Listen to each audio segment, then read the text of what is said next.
ఓం శ్రీ మాత్రే నమః. ఇప్పుడు తెలియజేసే అంశము, ఒక్కసారి ఆంజనేయ స్వామి వారికి గనక ఇలా పూజ చేస్తే కష్టాలన్నీ కూడా తీర్చి కంటికి రెప్పలా కాపాడుతాడు అనంటే, ఒక మంగళవారం రోజు 11 రావి ఆకులు అనేవి తీసుకొని వచ్చి శుభ్రంగా అవి క్లీన్ చేసి దాని మీద సింధూరంతో శ్రీరామ శ్రీరామ శ్రీరామ 11 ఆకుల మీద కూడా శ్రీరామ అని రాసి దాన్ని సూదిదారంతో గుచ్చి ఆంజనేయ స్వామి వారి మెడలో ఇలా దండగా వేయండి. అది మన గృహంలోనే వేయవచ్చు. ఆంజనేయ స్వామి వారి చిత్రపటానికి మన గృహంలోనే చక్కగా ఇలా సమర్పించండి.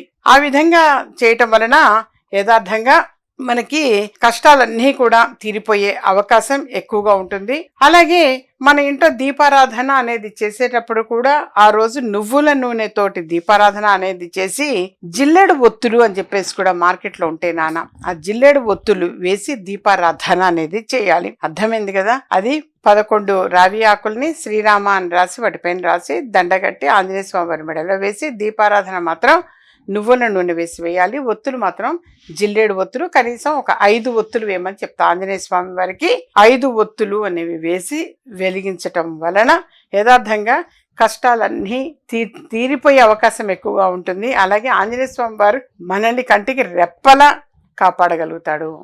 నైవేద్యంగా బెల్లం కానీ శనగలు ఇవి నైవేద్యం పెట్టాలి. లేదా కొంతమంది అప్పాలు చేసి నైవేద్యం పెడతారు, వడలు చేసి నైవేద్యం పెడతారు.